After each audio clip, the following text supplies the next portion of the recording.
On midday here on ENCA, good to be with you. I'm Gareth Edwards. A very busy day ahead as we continue to join the dots and bring you the links as far as the Gupta saga is continuing as we unravel the situation as to their involvement in what many people are calling state capture. So let's now speak to a man who knows a lot about this regarding the asset forfeiture unit which has seized a farm in the Free State. I'm joined by David Lewis from Corruption Watch. David Lewis, hello to you. So the NPA now on a mission to recover this money in the Estina dairy project. Do you think the Gupta links are starting to unravel?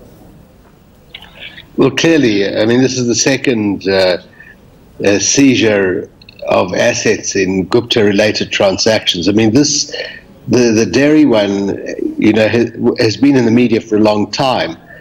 The evidence of laundering, money laundering, and the flows between accounts here and accounts elsewhere, in this case, as I understand it, mostly Dubai, are particularly clear. I mean, you know, we're obviously pleased that the seizure is happening.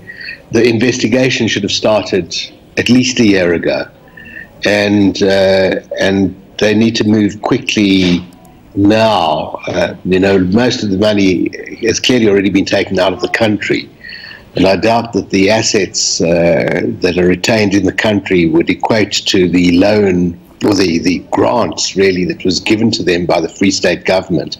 But, you know, they need to, you know, not only get the money back, the perpetrators need to go to jail, and they are the Guptas, but they are also a serving cabinet minister, Msebenzi Zwane, who facilitated this whole sordid story. The culprits at the center of this is, of course, the Gupta family, as you rightly say. I think many South Africans are beginning to wonder, though, do you believe that they'll ever be held accountable, A, for what they've done, and B, will they be held accountable in this country? Well, they could be, and, you know, this is the beginning of that process. I mean, I think that in order to ensure that they be held accountable, at the very least, the leadership of the NPA, National Prosecuting Authority, needs to be massively strengthened. You know, the court, you know, pursuant to an application that we brought late last year, have already removed Sean Abrams from office in a decision that has, you know, will shortly, I believe, be confirmed by the Constitutional Court, and have decided that because of Zuma's interest conflicts, the Deputy President, Ramaphosa, must appoint the new head of the NPA, and you know, I hope that he's in a position to do that. You know, the minute the Constitutional Court confirms the decision of the lower court, and because, you know, really, I mean, even here, you know, again in the papers this morning, there is evidence which supports, you know, what we have heard, that Sean Abrams, far from facilitating the seizure of assets, has effectively obstructed it whenever he could. And I don't believe that anybody will be held accountable as long as he's head of the NPA. So, David, then, do you imagine that being the first step for Deputy President Cyril Ramaphosa and now the ANC President? He's spoken a lot about rooting out corruption. Would you imagine then this is his first point of call to get on top of corruption? Well, I think it is a first point of call. I don't sort of envy him. He has many first points of call. But this is a critically important one. I mean, you know, we've persistently held that the greatest impediment to combating grand corruption in South Africa, corruption of this scale that is popularly referred to as state capture, but there are other grand instances of really large-scale corruption. The greatest single impediment to it is the state of the leadership of the Hawks and the NPA.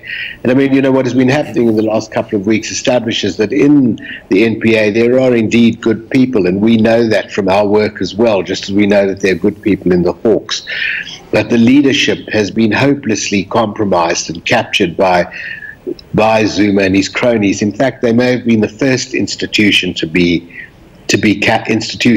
captured, and having, you know, what we are dealing with here is criminality. There's no such thing as, well, I'll return the money kind of business. You don't steal other people's money and then when you get caught, get to say, okay, don't worry about it, I'll give it back to you. You get punished for it. And the institutions responsible for meting out that punishment, the appropriate punishment, are the criminal justice authorities. Now, you know, criminal justice authorities elsewhere have started to show great interest in what is going on because of the money, principally because of the money laundering involved, and because you know, in certain instances there are American and British firms implicated. But it's a shame that they should be the ones who in effect lead investigations rather than the domestic agencies where the corruption has been perpetrated and at whose citizens bear the brunt of it. So it's absolutely vital that this be, as you put it, a first port of call for the deputy president, hopefully soon the president of the country. David Lewis, thank you very much indeed. It's always a pleasure speaking to you, and we thank you for taking time out of your day, as always, in speaking to us via Skype. That was David Lewis from Corruption Watch. Now,